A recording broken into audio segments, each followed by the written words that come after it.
Hello, good morning, Yasas, TEDxAUEB, Athens. I hope all of you are well. This is a very strange time to be giving a TEDx talk. I initially contemplated giving this talk from my bathtub, but then I realized that I might get electrocuted. So I did not really want to live stream that for random strangers to look at. So here we are. Those of you who are not familiar with who I am, my name is Omi. I'm an academic, I'm a war theorist, I'm a fashion photographer and an editor, among other things. Before I delve into my so-called origin story, let me address the moment we are in right now. We are in this extraordinary moment of upheaval, this extraordinary divergence of many cultural, social, economic, and environmental disasters. From climate change, which we're not really doing anything about, to coronavirus, which has killed at least 1 million people and will likely kill more, to the Black Lives Matter movement, the Me Too movement, the environmental protests, where a 15-year-old or a 16-year-old has more common sense than most grown-ups, and they're trying to show us a way forward. We are really in this strange moment in history. From George Floyd to Tamir Rice to Breonna Taylor to countless other people who've been killed in police violence, systematic racism, we are in a moment of complete imbalance. Add a pandemic, isolation, slow collapse of the economy, and this is not really the best time to be a human in many ways, but in many ways, this is the best time to be a human. So we are in this intricate moment in history. I don't think we have ever seen this many people rising up to demand foundational changes to how we live, how we conduct ourselves. And as I said, we are in a moment of crisis, but with every crisis, there's an opportunity. And this is where we are. We are at a crossroads where either you're part of the solution or you're part of the problem. There really is no neutrals anymore. And one of my favorite people, historian Howard Zinn, once said that you cannot stay neutral on a moving train. And in many ways, we are in the fastest moving train in history, in human history. So when I was thinking about giving this talk, I was thinking about the context we are in, the context that defines who we are and how we react to the world.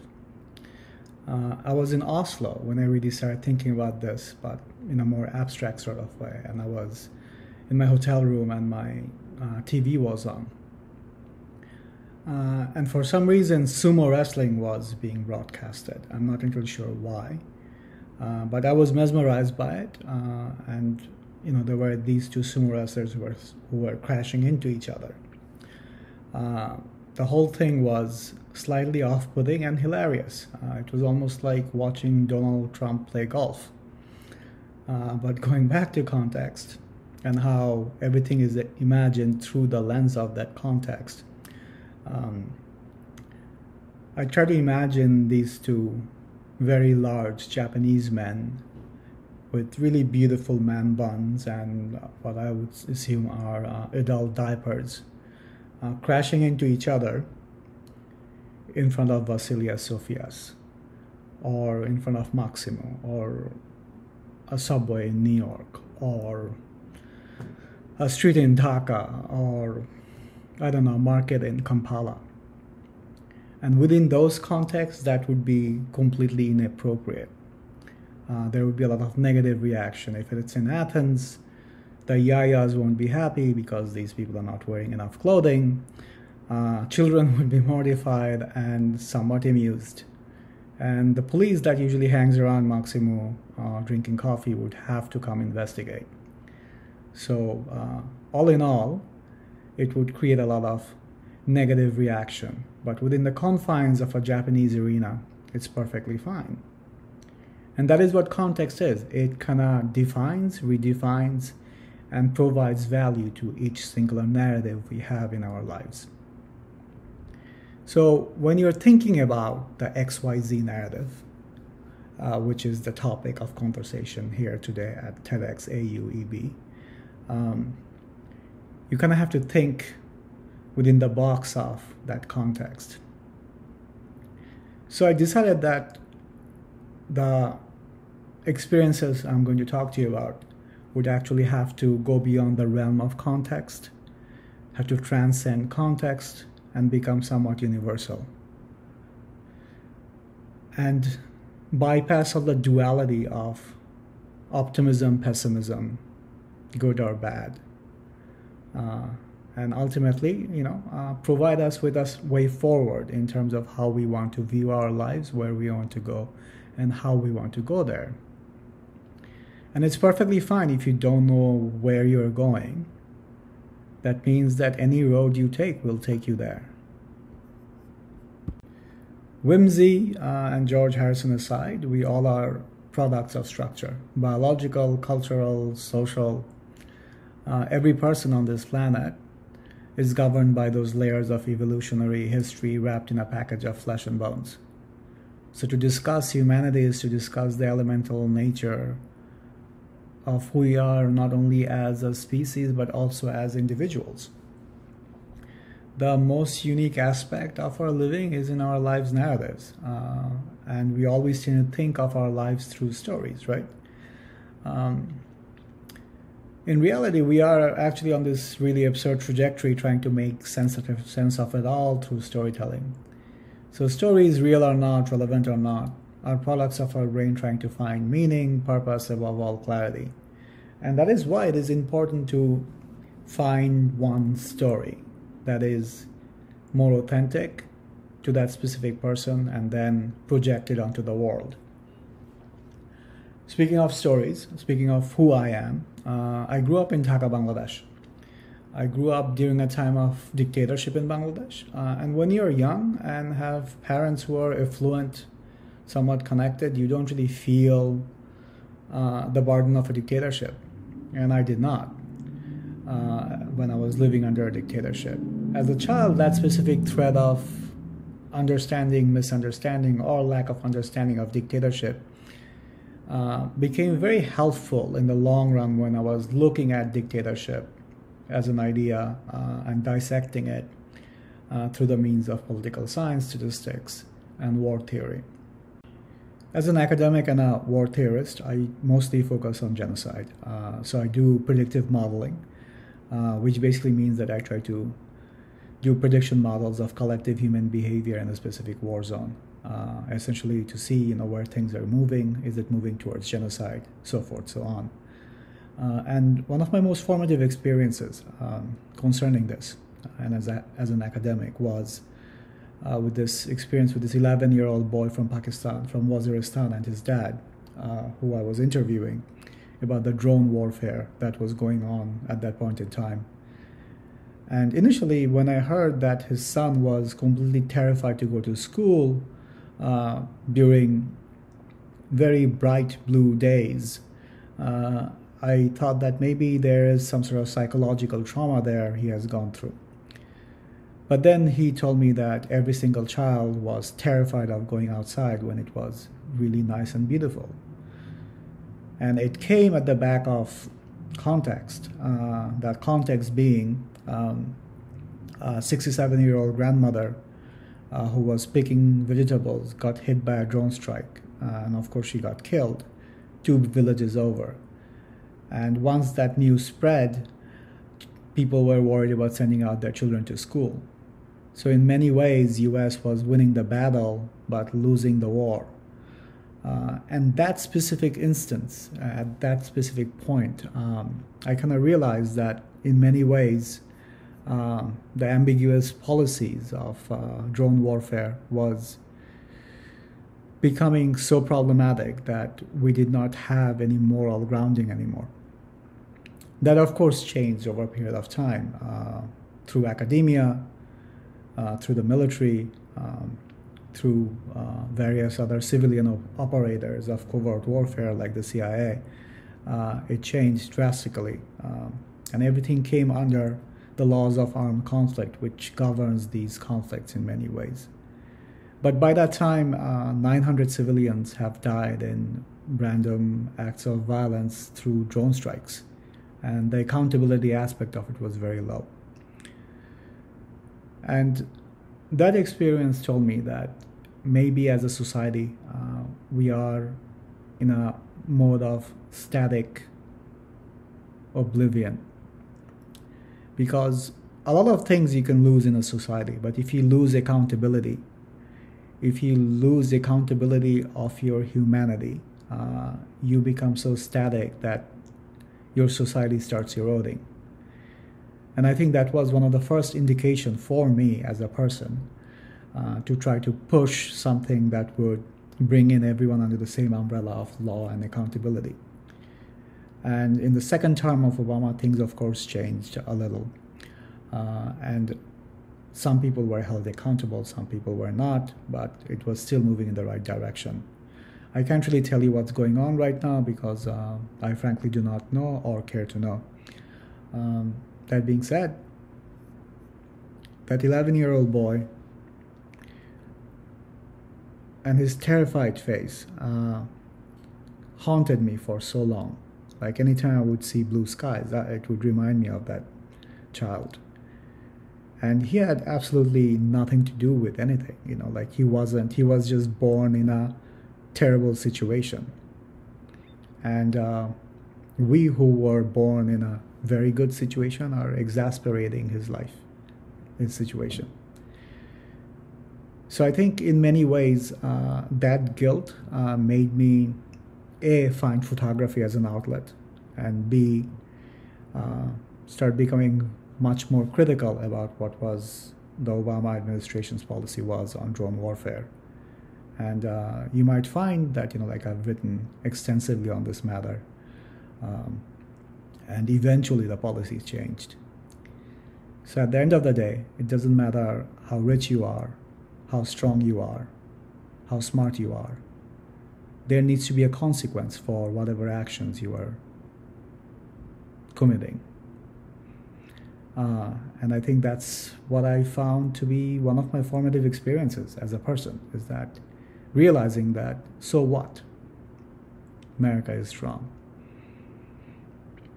America is still a civilized society. We still need to hold ourselves accountable. Sometimes that works, sometimes that does not, but I think by and large, that notion of entrenched accountability is the only indicator of civilization, at least from a war theorist perspective. The last experience I'm going to talk to you about is a very personal one, and I have never talked to anyone about this. It's about my father. My father, Hussein Haidar Chowdhury, was an eternal optimist. None of his sons got that from him.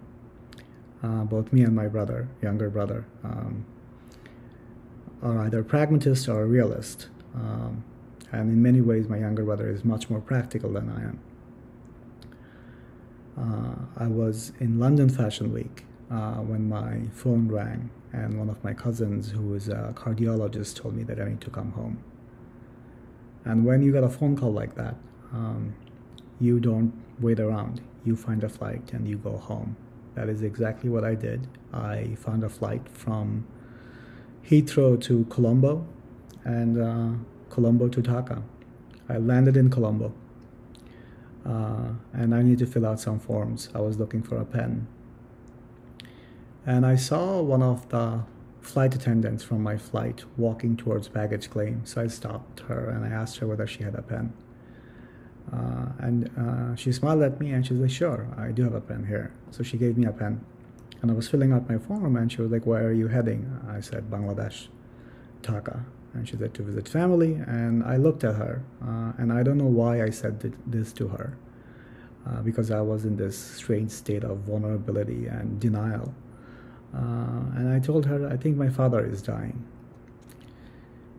And in her eternal wisdom and Zen-like sort of way, she looks at me and she said, we all have to walk through that fire eventually. Just remember your father the way you want to remember him. And that really struck a chord with me, because this completely perfect stranger gave me this really bit of information that was always available to me, but up until now I really did not have the capacity to fully grasp what she was saying. I wanted to give back her pen, but she was like, no, you'll need it later, so keep it. So I go from Colombo to Dhaka, got ushered in through the airport, end up at the ICU unit where my father was.